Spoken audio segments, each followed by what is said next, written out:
Asansol Durgapur police কমিশনারেটের অন্তর্গত প্রধান সড়কগুলিতে traffic নিয়ম কঠোরভাবে প্রয়োগ এবং দুর্ঘটনা রোধে ট্রাফিক বিভাগ জোরদার উদ্যোগ নিয়েছে। এই প্রেক্ষিতে মঙ্গলবার বার্নপুরের স্কপ গেট সংলগ্ন ডিসি ট্রাফিক কার্যালয়ে ট্র্যাক্টর মালিকদের সঙ্গে একটি গুরুত্বপূর্ণ বৈঠক করা হয়। বৈঠকে ডিসি ট্রাফিক ভি.জি. সতীশ ট্র্যাক্টর মালিকদের পূর্বে জারি করা সমস্ত নিয়ম সম্পর্কে অবহিত করেন।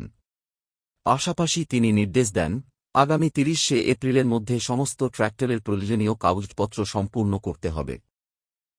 এছাড়াও নির্ধারিত সময়ের আগে ট্র্যাক্টর চালানো এবং নাবালক চালক নিয়োগের ক্ষেত্রে কঠোর ব্যবস্থা নেওয়ার হুঁশিয়ারি দেন তিনি। বৈঠকে উপস্থিত অন্যান্য ট্রাফিক আধিকারিকরাও ট্র্যাক্টর চলাচলের সময় নিয়ম ভঙ্গের বিভিন্ন দিক তুলে ধরেন। অন্যদিকে ট্র্যাক্টর মালিকরাও ট্রাফিক নিয়ম মেনে চলার আশ্বাস দেন এবং নিজেদের বিভিন্ন সমস্যার কথা ট্রাফিক পুলিশ আধিকারিকদের কাছে তুলে ধরেন। বাচ্চারা স্কুল অ্যাটেন্ড করতে আসে, ওদেরকে ড্রপ করতে পেরেন্টরা আসে, ছোটখাটো ইস্যু হয়ে গেলেও ওরা আমাদেরকে কমপ্লেন করে কি এই সময় ট্রাক্টর চলছে কেন। যখন আপনারা হেভি গুড ভেহিকলকে রেস্ট্রিক্ট করছেন, ট্রাক্টরকে কেন রেস্ট্রিক্ট করতে পারছেন।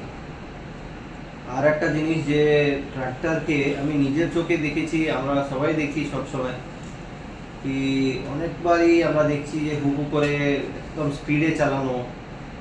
ট্রাক্টরের একটা রেস্ট্রিক্টেড স্পিড থাকে, তো ওটা না মেনে আগের অর্ডার যেটা করা হয়েছিল আগে ডিসি ট্রাফিক সাহেবের পক্ষ থেকে, 30 কিলোমিটার আসানসোল টাউনের মধ্যে 30 কিলোমিটার থেকে বেশি যেন ট্রাক্টর গতি না থাকে, কিন্তু আমরা দেখছি 40-50 স্পিডে চালার চেষ্টা চলছে।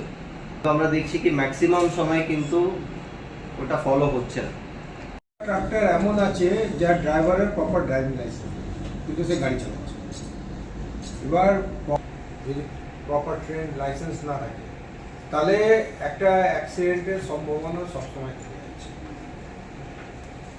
এইটা তো ফার্স্ট এনশিওর করতে হবে যে আপনার গাড়ি যে চালাচ্ছে সে যেন প্রপারলি লাইসেন্স হয় আর ট্রেন হয়, এটা সব থেকে ইম্পর্টেন্ট।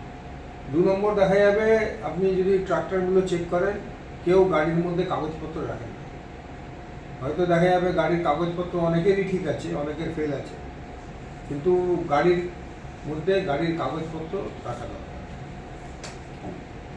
আপনি অনেক জায়গায় দেখবেন ট্রাক্টর সিগন্যালও মানে না। এবার যদি ড্রাইভার পারফেক্ট না হয়, তাহলে সিগন্যাল সে দেখে। টাউনের মধ্যে এইগুলোই মেইন প্রবলেম আমি দেখেছি। সবকিছু গুগলে আছে।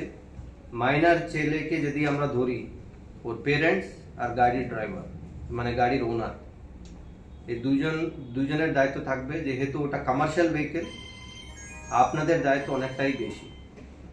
তখন যদি আর বিশেষ করে ওই গাড়ি দিয়ে যদি কোনো পথ দুর্ঘটনা হয়ে যায়, তখন আবার বলে দিচ্ছি, মানে মার্ডার থেকে একটু কম, causing death by rash and negligent act, আপনি গুগল করে দেখে নেন, 10 বছরের পানিশমেন্ট আছে। মার্ডার যখন আমরা দিতে পারি না, ওর থেকে একটু কম causing death by rash and negligent act দিয়ে দেয়। কিন্তু আমরা দেখছি একদম সকালবেলায় ব্রড ডে লাইট, ওটাতে বালির গাড়িগুলো নিয়ে যাওয়া হচ্ছে। তো একটা একদম এটা অবৈধভাবে চালা হচ্ছে, তাই আমরা গাড়িগুলোকে সিজ করবো। আর রেস্ট্রিকশন টাইমিংকে নিয়ে আপনাদের কিছু পয়েন্ট অফ ভিউ থাকলে, আমি জানি না কতটা জানেন আপনারা, যে 2টো অর্ডার আছে আমাদের এডিপিসির পক্ষ থেকে, যে রেস্ট্রিকশন টাইমিংকে নিয়ে। কাগজপত্র ঠিক না থাকলে আবার বলে দিচ্ছি, 1 মাই থেকে আমরা গাড়িকে সিজ পর্যন্ত করতে পারি। কেস তো দেবই, গাড়িটাকে সিজ করে ধরে আমরা কোর্টে প্রডিউস করব।